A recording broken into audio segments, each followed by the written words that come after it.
Atlanta, 1979. 28 niños negros desaparecieron sin dejar rastro. Durante 20 años agonizantes, sus familias esperaron. La ciudad quedó atormentada por preguntas sin respuesta. Entonces, un edificio olvidado reveló un descubrimiento perturbador, prometiendo finalmente desenterrar la horrenda verdad detrás del silencio. Antes de comenzar, gracias por ver Minority Struggles. Déjame saber en los comentarios desde dónde nos estás viendo y qué hora es allá. Significa mucho saber que estás aquí con nosotros compartiendo estas historias. Estamos juntos en esto. Ahora, déjame contarte lo que realmente ocurrió. El verano de 1979 trajo un nuevo y aterrador temor a las comunidades negras de una extensa ciudad sureña. Un depredador silencioso estaba robándoles a sus hijos, a su futuro. Comenzó de forma sutil, casi imperceptible. Un niño que llegaba tarde a casa después de jugar, otro que no aparecía en el ensayo del coro. Incidentes aislados, al principio, que provocaban el pánico habitual de los padres y los informes policiales estándar. Pero a medida que los días húmedos de junio se fundieron en el calor opresivo de julio, y luego en agosto, el patrón se volvió innegable. Un tambor de miedo que se hacía más fuerte con cada nueva desaparición. Un niño, luego dos, después 5, después 10. Rostros jóvenes negros, en su mayoría niños, algunas niñas, de distintos vecindarios, pero todos del mismo corazón vulnerable de la ciudad, desapareciendo como si una mano invisible los arrancara de la tierra.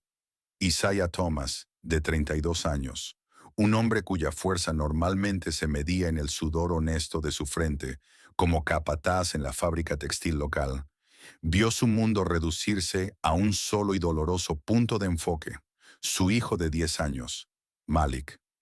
Malik era un torbellino de energía brillante. Su risa era una melodía constante en su pequeño y ordenado hogar. Amaba dibujar paisajes urbanos llenos de sus propios superhéroes y podía pasar horas perdido en los mundos intrincados de sus cómics. Una tarde sofocante de martes a fines de julio, Malik fue al parque infantil del vecindario, un rincón verde y gastado a solo 3 cuadras, prometiéndole a su madre que regresaría antes de que las luces de la calle se encendieran. Nunca volvió. Las primeras horas después de que Malik no regresara a casa, fueron una bruma de pánico creciente para Isaiah y su esposa Sara. Llamaron a casas de amigos, sin resultados. Buscaron frenéticamente en el parque mientras caía la tarde, encontrando solo una caja de jugo descartada y el chirrido fantasmal de columpios vacíos. Al anochecer, ya estaban en la comisaría, sus voces, sus rostros marcados por un terror que se volvía tristemente familiar para los oficiales de turno. El capitán Frank Brody, jefe del escuadrón de detectives, era un oficial veterano. Su actitud era una mezcla ensayada de autoridad cansada y eficiencia brusca. Escuchó el relato desesperado de Isaiah con una paciencia estancada que a Isaiah le pareció una indiferencia profunda y escalofriante. «Señor Thomas», dijo Brody con voz áspera, «los niños se escapan, especialmente en verano. Probablemente aparecerá por la mañana. Seguramente se distrajo con sus amigos». «Malik no haría eso», insistió Isaiah, con la voz tensa por el esfuerzo de no gritar. «Él conoce las reglas. No es ese tipo de niño. Alguien lo tomó. Alguien tiene que buscarlo como se debe». Pero como se debe era un término subjetivo. En esos primeros días de la crisis, antes de que el número de niños desaparecidos se volviera una catástrofe innegable, digna de titulares, cada caso se trataba de forma aislada. Los recursos eran escasos, especialmente para los casos provenientes de los barrios negros más pobres de la ciudad. La lucha de las minorías no se manifestaba en insultos gritados, sino en formas sistémicas silenciosas en las que la vida de un niño parecía valer menos, su ausencia investigada con menos urgencia. Existía una suposición insidiosa y no dicha, que estos niños eran quizás más propensos a huir, o que sus comunidades eran inherentemente más caóticas, sus desapariciones menos impactantes, menos dignas de una respuesta ciudadana total. Isaiah se negó a aceptar eso. Se tomó licencia en la fábrica. Sus días se convirtieron en un ciclo implacable de imprimir volantes caseros con la sonriente foto escolar de Malik, organizar búsquedas con otros padres aterrados de su iglesia y vecindario, y presionar constantemente la oficina del capitán Brody por cualquier indicio. Recorrió las calles que Malik había recorrido, con el corazón como una piedra en el pecho, gritando el nombre de su hijo en callejones y solares abandonados. Cada grito sin respuesta era una nueva ola de desesperación. Pronto descubrió que no estaba solo en su pesadilla. En sótanos de iglesias y centros comunitarios, los padres se reunían, sus rostros máscaras de dolor y creciente ira. Compartían historias, comparaban notas, y sus tragedias individuales se unían en una aterradora realización colectiva. Algo monstruoso estaba sucediendo con sus hijos. El número seguía aumentando. Al final de agosto eran 12. En octubre, casi 20. Cada nuevo cartel de niño desaparecido que aparecía en un poste o en una vitrina era otro clavo en el ataúd de la seguridad de la comunidad. La ciudad, que al principio fue lenta en reconocer la magnitud de la crisis, se vio finalmente obligada a reaccionar cuando los números se volvieron innegables y los medios, impulsados por la creciente indignación de la comunidad, empezaron a prestar más atención. Se anunciaron grupos de trabajo, se realizaron conferencias de prensa. El capitán Brody, con el rostro sombrío, hablaba de que todos los recursos disponibles estaban siendo desplegados. Pero para familias como la de Isaiah, esas palabras se sentían vacías. Las búsquedas eran desorganizadas, las pistas escasas. Abundaban las teorías. Un depredador solitario, una secta, algo aún más siniestro. Pero no hubo arrestos. Ningún niño fue encontrado. Isaiah observó a su esposa Sara encerrarse en una concha de duelo silencioso, su espíritu vibrante apagándose con cada semana que pasaba. Intentaba mantenerse fuerte por ella, por su hija mayor, Imani, que intentaba navegar sus propios miedos adolescentes mientras sus padres eran consumidos por la ausencia de Malik. Pero por dentro, Isaiah se desmoronaba. La imagen de la cama vacía de Malik, sus dibujos intactos, el eco de su risa en la casa en silencio, eran torturas diarias. Para cuando los primeros copos de nieve de un diciembre sombrío cayeron sobre la ciudad en 1979, 28 niños negros habían desaparecido, 28 futuros robados, 28 familias sumidas en un abismo de incertidumbre. La ciudad estaba al límite, un lugar de miedos susurrados y puertas cerradas con llave. Para Isaiah Thomas, ese año no fue solo el año de los niños robados. Fue el año en que su esperanza fue desmembrada sistemáticamente, brutalmente, dejando solo el nervio expuesto del amor incondicional de un padre y una desesperada y ardiente pregunta. ¿Dónde estaba su hijo? La respuesta, que entonces no podía imaginar, yacía oculta, esperando en el frío y oscuro corazón de un almacén olvidado, aguardando su momento. La herida cruda y abierta de 1979, eventualmente e inevitablemente, comenzó a cicatrizar para el resto de la ciudad. Los titulares se desvanecieron, reemplazados por nuevas crisis, nuevas batallas políticas, nuevos triunfos y escándalos. Los grupos de trabajo, que alguna vez funcionaron con una apariencia de actividad urgente, fueron silenciosamente reducidos, luego oficialmente disueltos. Los 28 niños negros desaparecidos, que alguna vez fueron el tema de los noticieros nocturnos y reuniones comunitarias frenéticas, lentamente se desvanecieron en la memoria colectiva de la ciudad, convirtiéndose en una nota de tristeza, una leyenda local sombría que aún se susurra en voz baja. La generación perdida del 79. Sin embargo, para las familias, el tiempo no ofrecía un olvido fácil. Solo estiraba su angustia hasta convertirla en un dolor crónico e implacable. Isaiah Thomas, que tenía 32 años cuando su hijo Malik fue arrebatado, envejeció de una forma que no podía explicarse solo con los años. La energía vibrante que una vez lo definía, la risa fácil que llenaba su hogar, se extinguieron, reemplazadas por una intensidad tranquila, casi monástica. Su esposa, Sara, nunca se recuperó verdaderamente de la desaparición de Malik. La luz en sus ojos se apagó. Su salud fue deteriorándose poco a poco y falleció en el invierno de 1987. Isaiah creía que su corazón finalmente sucumbió a una pena demasiado profunda para soportar. Su hija mayor, Imani, creció bajo la larga sombra de la ausencia de su hermano y el dolor de su madre, y eventualmente dejó la ciudad para ir a la universidad y empezar una nueva vida. Aunque cargaba con la herida familiar, Isaiah permaneció. Siguió viviendo en la misma pequeña casa, en el mismo vecindario que ahora se sentía embrujado por los fantasmas de los niños perdidos. Regresó a su trabajo en la fábrica textil, donde sus colegas lo trataban con una distancia cuidadosa y respetuosa.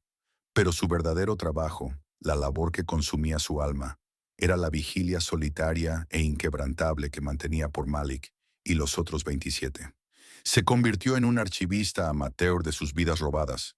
En un cuarto libre, coleccionaba meticulosamente cada recorte de periódico, cada volante descolorido, cada nota de otros padres dolientes. Creó una carpeta para cada niño, llenándola con sus fotos escolares, las súplicas desesperadas de sus padres, cualquier pequeño detalle que pudiera encontrar. Era una biblioteca sombría del dolor, un testimonio de vidas interrumpidas, futuros negados. Aprendió los nombres de los 28. Sabía sus cumpleaños, sus colores favoritos, las escuelas a las que asistieron, los parques donde fueron vistos por última vez. Se convirtió en una presencia tranquila pero persistente en la comisaría de policía. Una figura familiar para una sucesión de detectives que heredaban los archivos polvorientos e inactivos. El capitán Frank Brody se había retirado hacía mucho tiempo, su legado marcado por la mayor tragedia no resuelta de la ciudad. Los nuevos oficiales escuchaban a Isaiah con diversos grados de simpatía. Algunos mostraban una compasión genuina, otros una impaciencia apenas disimulada. Pero la respuesta siempre era la misma, sin nuevas pistas, sin recursos para una investigación activa. Los casos estaban fríos, y probablemente permanecerían así. El tema de las luchas de las minorías, tan palpable durante la crisis inicial, seguía resonando en el largo silencio que le siguió. Isaiah veía cómo otros casos, a menudo de niños de barrios más acomodados o blancos, en otras ciudades o incluso en la suya, podían atraer atención nacional, equipos dedicados del FBI y presión mediática sostenida durante años. Para los 28, el interés oficial se había evaporado con una rapidez alarmante, una vez que la protesta pública inicial se desvaneció. Era una amarga y tácita verdad que alimentaba la determinación silenciosa de Isaiah. Si el sistema no los recordaba, él lo haría. Si la ciudad elegía olvidar, él sería su memorial viviente. Formó un pequeño grupo de apoyo informal con otros padres. Se reunían esporádicamente, sus números disminuyendo con los años. Algunos se mudaban, otros fallecían, algunos simplemente se replegaban demasiado profundamente en su duelo privado como para compartirlo. Pero para quienes permanecían, Isaiah era un ancla constante, aunque sombría. Nunca ofrecía falsas esperanzas, solo una comprensión compartida, una negativa a permitir que sus hijos se convirtieran en simples estadísticas. Los años 80 dieron paso a los 90. La ciudad se transformó. Nuevos rascacielos perforaban el horizonte. Los vecindarios donde los niños habían desaparecido cambiaban. Algunos se aburguesaban, otros caían más profundamente en el abandono. El parque donde Malik fue visto por última vez fue finalmente pavimentado para hacer un estacionamiento. Un acto que para Isaiah fue como otra capa de borrador. Nunca dejó de investigar en silencio. Volvía a visitar antiguas direcciones. Hablaba con personas que vivieron en esos lugares en 1979. Siempre buscaba un detalle olvidado, un nombre, un destello de memoria. Aprendió a leer los silencios, las miradas evasivas de quienes tal vez sabían algo, pero que tenían demasiado miedo, entonces o ahora, para hablar. Sospechaba, como muchos en la comunidad, que las desapariciones no eran aleatorias, que había un patrón, un depredador, quizás incluso una red que había operado con una impunidad aterradora. Pero sin pruebas, sin voluntad oficial, sus sospechas seguían siendo solo eso, los pensamientos atormentados de un padre en duelo. Para 1999, Isaiah Thomas tenía 52 años. Su cabello era más gris que negro, su rostro profundamente marcado, Sus ojos sostenían el cansancio profundo de un hombre que había cargado con un peso insoportable durante 2 décadas. La ciudad se preparaba para un nuevo milenio, llena de maravillas tecnológicas y pronunciamientos optimistas sobre el futuro. Para Isaiah, el futuro estaba inextricablemente ligado al pasado, a un verano de hace 20 años, cuando la risa de los niños fue robada de las calles. Aún mantenía intacta la habitación de Malik.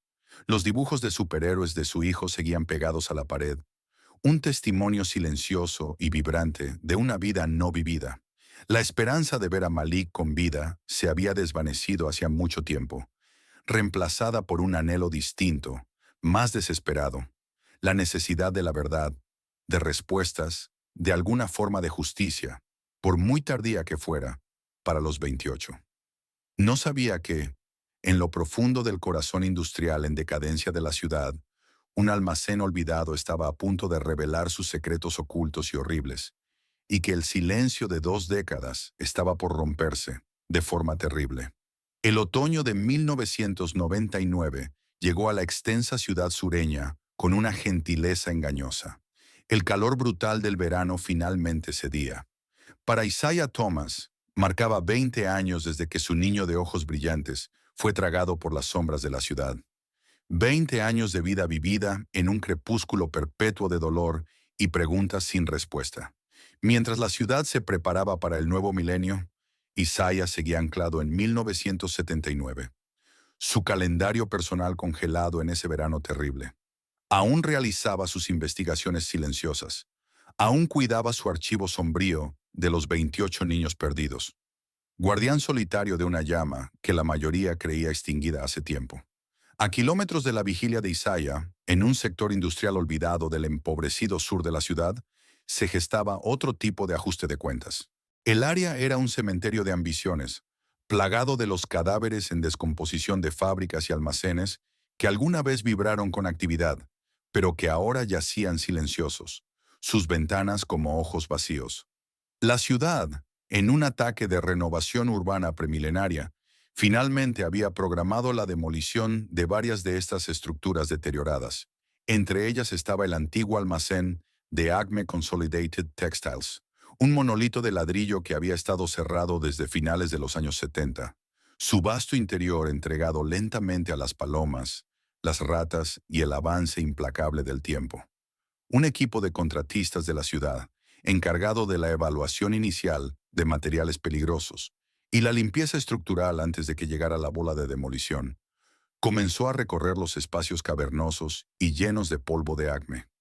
Su trabajo era lúgubre y monótono: catalogar asbestos, revisar vigas inestables y despejar décadas de desechos acumulados.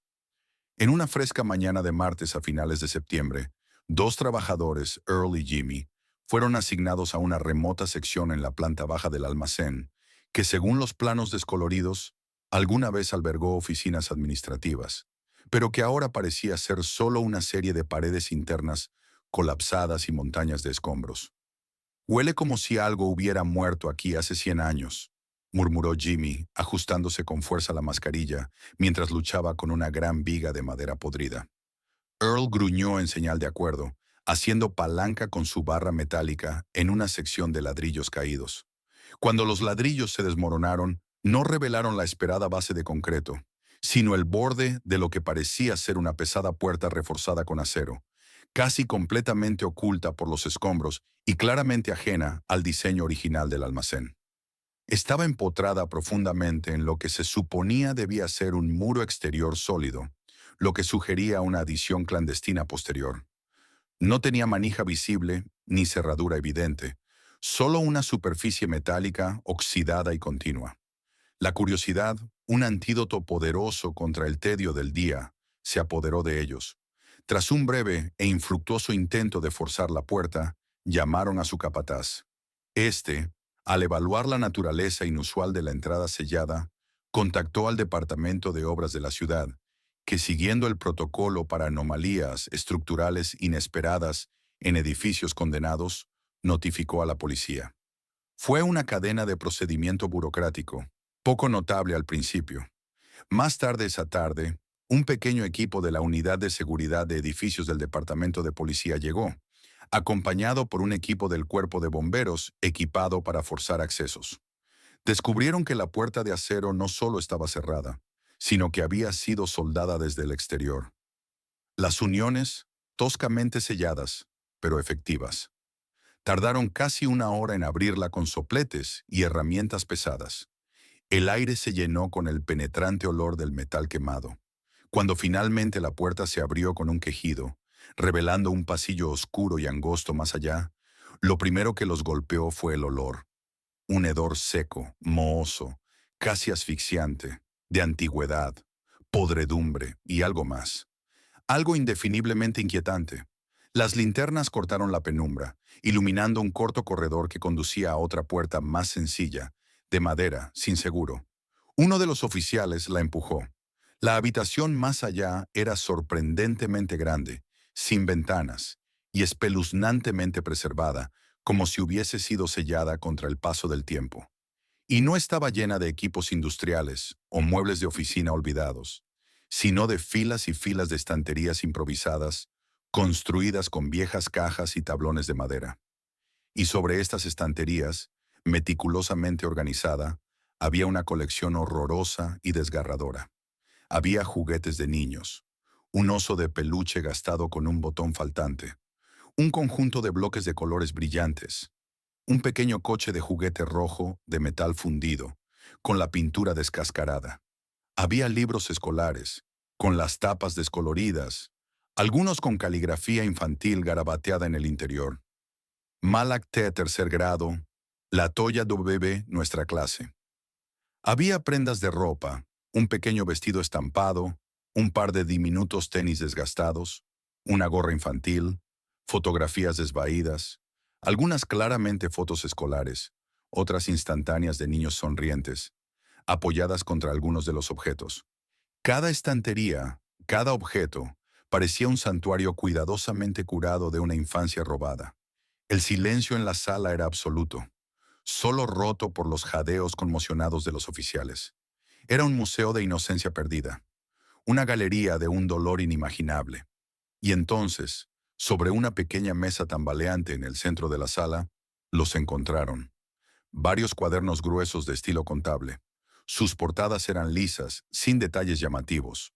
Pero cuando uno de los oficiales, con las manos ligeramente temblorosas a pesar de sus años de experiencia, abrió el primero, el verdadero horror del hallazgo comenzó a cristalizarse. Las páginas estaban llenas de una escritura pulcra, precisa, casi arácnida. Había nombres o descripciones escalofriantemente exactas, si no se conocían los nombres. Fechas que coincidían con las desapariciones de niños en 1979.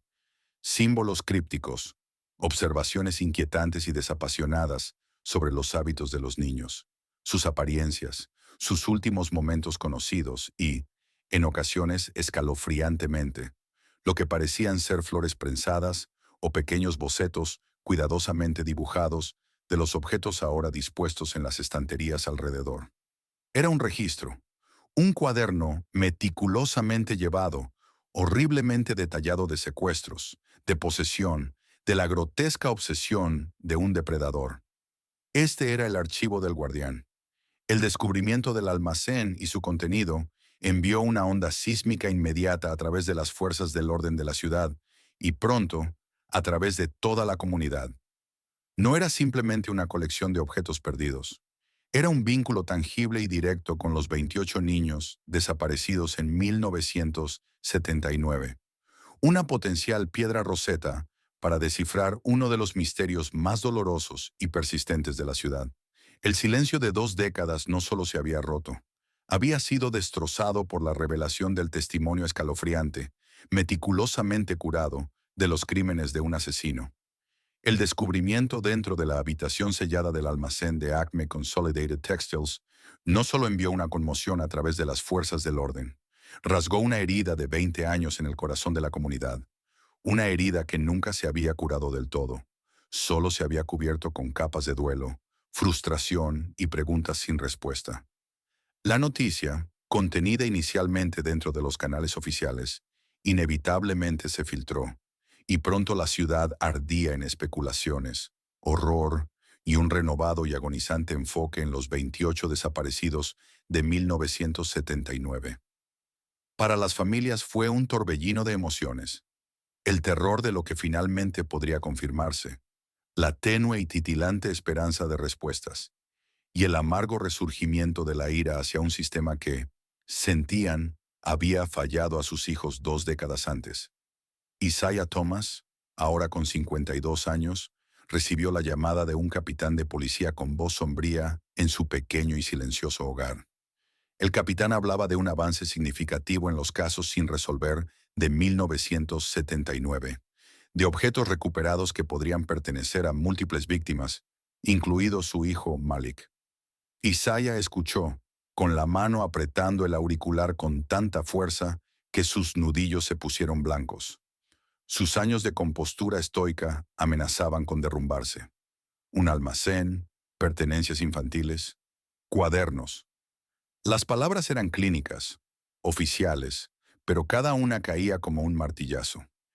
En cuestión de días se reunió un grupo de trabajo de múltiples agencias de alto perfil, en marcado contraste con los esfuerzos escasos y aparentemente indiferentes de 1979. Al frente estaba el detective Vincent Holloway, un respetado oficial afroamericano de mediana edad, conocido por su aguda inteligencia, tenacidad silenciosa y un profundo entendimiento personal del dolor que la comunidad había llevado durante tanto tiempo. Él mismo había sido un joven en 1979. Vivía en la ciudad y recordaba la atmósfera opresiva de miedo que había invadido su vecindario. Este caso, lo sabía, no era solo otro archivo frío, era un ajuste de cuentas. Una de las primeras llamadas del detective Holloway fue a Isaiah Thomas. No solo quería la identificación formal de cualquier objeto que pudiera pertenecer a Malik. Reconocía el archivo inmenso e invaluable de conocimiento que Isaiah había reunido pacientemente durante 20 años. Isaiah, con sus carpetas llenas de recortes, fotos y notas sobre los 28 niños, su red silenciosa de conexiones con otras familias dolientes, no era solo el padre de una víctima. Era un historiador viviente de la tragedia. El propio almacén, ahora una escena del crimen sellada y fuertemente custodiada, se convirtió en el epicentro de una operación forense masiva. Equipos especializados catalogaban meticulosamente cada juguete, cada libro escolar, cada pedazo de ropa, en busca de ADN, huellas dactilares o cualquier indicio que pudiera haber sobrevivido 2 décadas en ese ambiente cerrado y húmedo. La magnitud de objetos era abrumadora. Cada uno representaba un símbolo conmovedor de una vida truncada. El aire en el puesto de mando improvisado, instalado cerca del lugar, estaba cargado de una determinación sombría.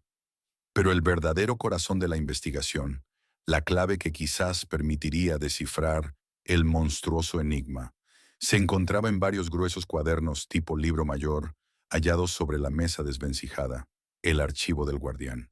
Isaiah Thomas, luego de identificar con el corazón destrozado el cochecito rojo astillado de su hijo Malik y una copia gastada de su cómic de superhéroes favorito entre los objetos recuperados, fue invitado a colaborar.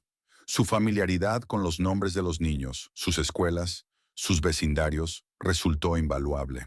Los cuadernos eran un viaje a una mente profundamente perturbada. La caligrafía era ordenada, casi obsesivamente precisa, en un escalofriante contraste con los horrores que describía.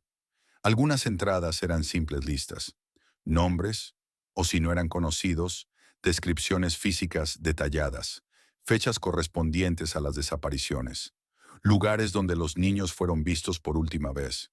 Otras eran más narrativas, llenas de observaciones inquietantes y desapasionadas sobre las rutinas de los niños, sus vulnerabilidades percibidas, su esencia. Había símbolos crípticos, secuencias numéricas extrañas, y a veces flores prensadas o pequeños bocetos inquietantemente delicados de los objetos que se habían coleccionado y colocado en los estantes del almacén. Era un laberinto de detalles escalofriantes, un mapa del mundo de un depredador. El término «el guardián» se convirtió rápidamente en el nombre interno que la fuerza de tarea usaba para referirse al sujeto desconocido. un apodo que capturaba la naturaleza posesiva, casi de curador, del almacén oculto. Los cuadernos no revelaban de inmediato un nombre ni un motivo claro, más allá de un grotesco deseo de coleccionar y controlar. No había confesiones directas, ni declaraciones jactanciosas. En cambio, era un registro meticuloso, casi científico, de vidas robadas. Isaiah Thomas pasó horas junto al detective Holloway y su equipo, revisando fotocopias de las páginas del cuaderno, con el corazón desgarrado ante cada nombre familiar. Cada detalle que traía de vuelta la vibrante realidad de un niño, ahora reducido a una entrada en el diario de un asesino. Ayudó a identificar a niños cuyos nombres estaban mal escritos o apenas sugeridos por una descripción. Aportó contexto, recordando pequeños detalles de 1979 que de repente parecían coincidir con una frase críptica o un lugar anotado en los cuadernos. Su dolor era un latido constante, pero ahora se agudizaba por una ira renovada, una necesidad desesperada de ayudar a exponer al guardián. El tema de las luchas de las minorías resurgió con fuerza a medida que avanzaba la investigación. El detalle meticuloso en los cuadernos, la audacia de la colección del almacén, todo apuntaba a un perpetrador que había operado con una inquietante confianza, tal vez creyendo que era inmune al descubrimiento, que sus víctimas eran invisibles para la ciudad. La pregunta flotaba en el aire. ¿Cómo pudo haber operado semejante monstruo durante tanto tiempo, haber robado a tantos niños sin que el sistema levantara una alarma más efectiva? La investigación original del capitán Frank Brody en 1979 fue sometida a un escrutinio intenso. Sus decisiones, la asignación de recursos, su aparente rapidez para descartar la posibilidad de un depredador en serie, todo fue visto a la luz de esta nueva y aterradora evidencia. Al acercarse el final de 1999, la fuerza de tarea estaba inmersa en el laberinto de los cuadernos. Comenzaban a construir un perfil psicológico del guardián, tratando de entender los patrones en sus elecciones, la geografía de sus crímenes. Los objetos del almacén empezaban a revelar pistas forenses microscópicas, fibras, quizás, o elementos traza, que podrían cruzarse si se identificaba un sospechoso. La ciudad esperaba, conteniendo el aliento, mientras Isaiah Thomas y el detective Holloway descendían más profundamente en el escalofriante archivo, buscando el nombre, el rostro, la verdad detrás del reinado de terror de 20 años del guardián. El silencio había sido roto, pero los susurros del almacén apenas comenzaban a contar su terrible historia. Se acercaba el nuevo milenio, pero para la fuerza de tarea reunida en el corazón de la extensa ciudad sureña, el tiempo parecía haberse rebobinado hasta 1979. El puesto de mando improvisado, instalado cerca del sellado almacén de Acme Consolidated Textiles, vibraba con una energía sombría y enfocada.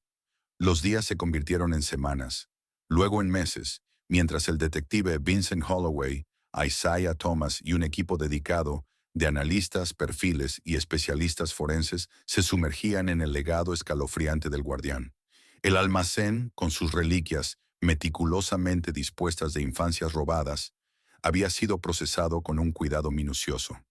Cada objeto fue embolsado, etiquetado y examinado en busca de cualquier rastro persistente de evidencia que la ciencia moderna pudiera extraer de 2 décadas de silencio. Pero eran los cuadernos, varios tomos gruesos, llenos de la escritura menuda y arácnida del asesino, los que consumían cada hora de vigilia. Esto abrió una nueva, aunque tenue, línea de investigación sobre sus antiguos miembros.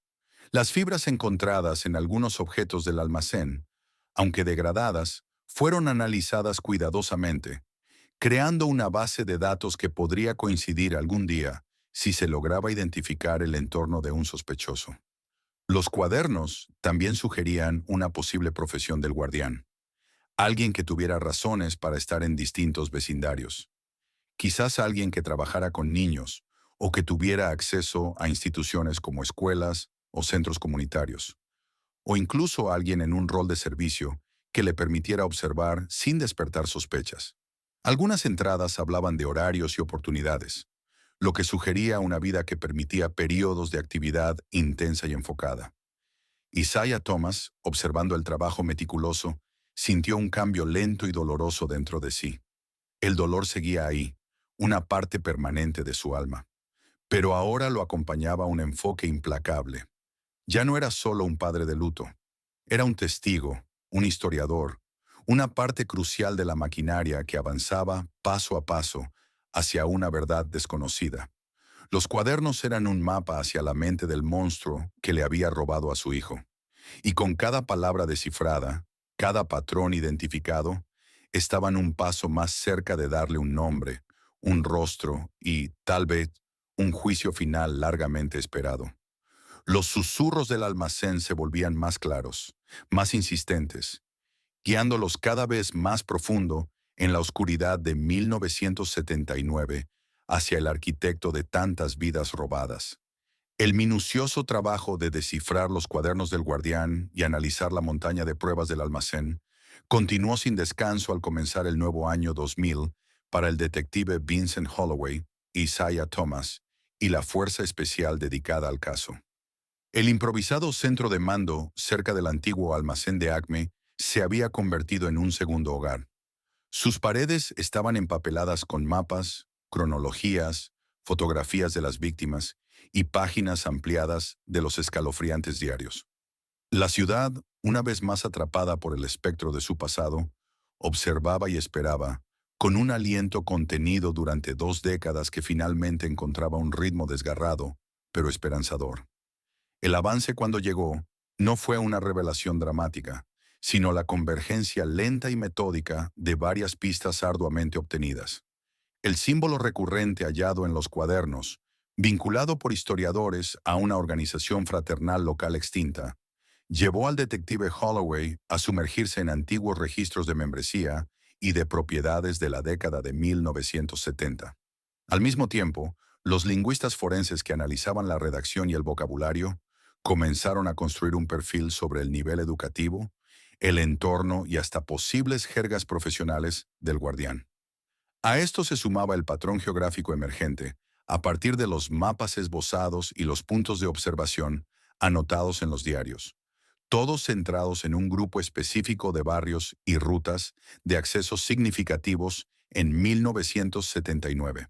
Isaiah Thomas, su dolor ahora canalizado en una determinación concentrada como rayo láser, resultó indispensable.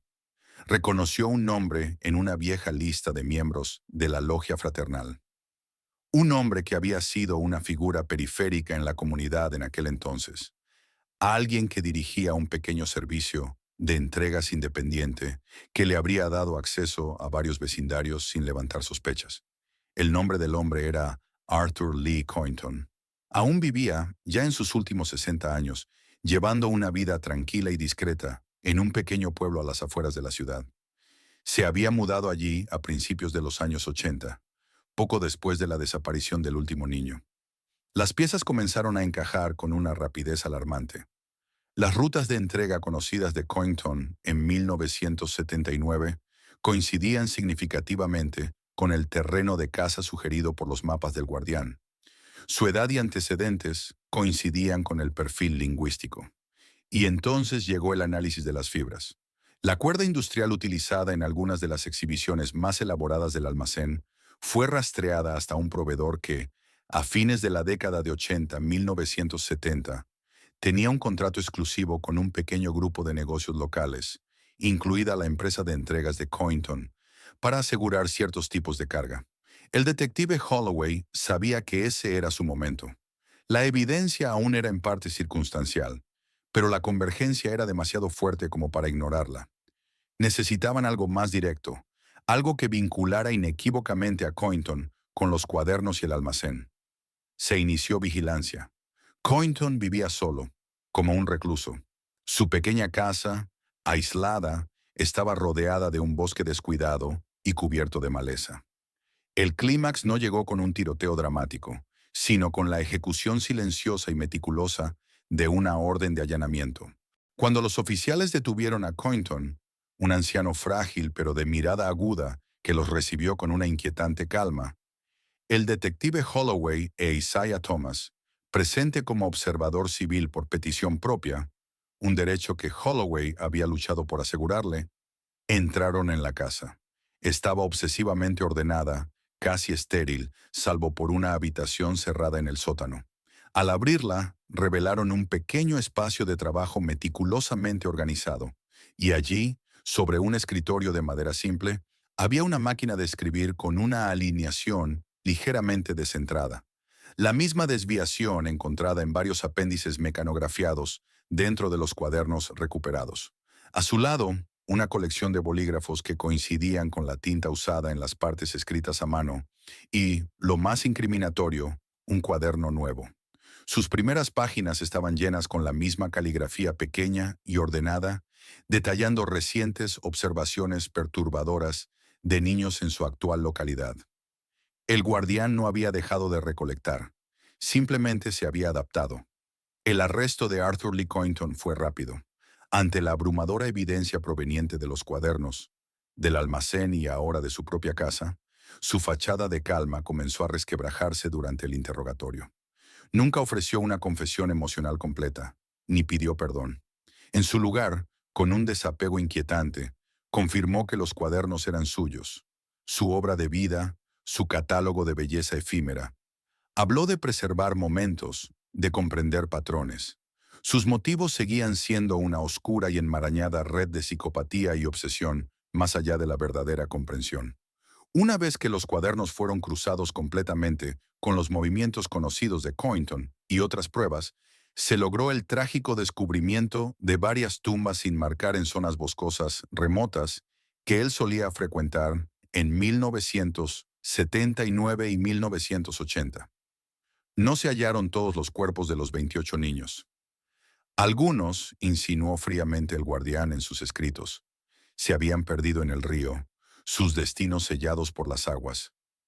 Pero para varias familias, incluida la de Isaiah Thomas, la agonizante espera por un lugar final de descanso para sus hijos llegó a su fin. Los restos de Malik estaban entre los recuperados, identificados mediante registros dentales y luego por comparación de ADN con Isaiah. El juicio de Arthur Lee Coynton fue un evento sombrío y espeluznante, que expuso por completo el alcance de su reinado de terror durante décadas. Los cuadernos, presentados como prueba, conmocionaron a la ciudad una vez más. Isaiah Thomas testificó con la voz cargada de dolor, pero clara y firme, hablando no solo por Malik, sino por todos los futuros robados. Coynton fue declarado culpable de múltiples cargos de secuestro y asesinato, y sentenciado a pasar el resto de su antinatural vida tras las rejas. Para Isaiah Thomas, el veredicto no trajo alegría, sino una profunda y pesada paz. El monstruo que le había arrebatado a su hijo, que había atormentado su vida durante 20 años, finalmente había sido desenmascarado y enjaulado. Tenía respuestas, por terribles que fueran. Finalmente podía dar sepultura a Malik, no solo en la tierra, sino en su propio corazón. La ciudad también atravesó una especie de ajuste de cuentas. El caso obligó a una dolorosa reexaminación de las investigaciones de 1979, de los prejuicios sistémicos y la negligencia que habían permitido al guardián operar durante tanto tiempo, con sus víctimas en gran parte invisibles para quienes tenían el poder. El capitán Frank Brody, ya retirado desde hacía tiempo, enfrentó una condena pública, aunque nunca se presentaron cargos oficiales por su manejo de los casos originales. Isaiah Thomas, en los años siguientes, se convirtió en un defensor silencioso de las víctimas, de las familias y de la reforma en el manejo de casos de personas desaparecidas, especialmente los que involucraban a niños de minorías. Nunca volvió a casarse. Su vida quedó marcada para siempre por la ausencia de Malik. Pero la herida abierta y cruda de no saber finalmente comenzó a cicatrizar, reemplazada por la dignidad sobria de un padre que había luchado por conocer, y conoció una verdad terrible. Los susurros del almacén finalmente habían encontrado voz, y aunque hablaban de un dolor inimaginable, también hablaban de la resiliencia de una comunidad, del amor perdurable de un padre y de la demanda final, implacable, de justicia.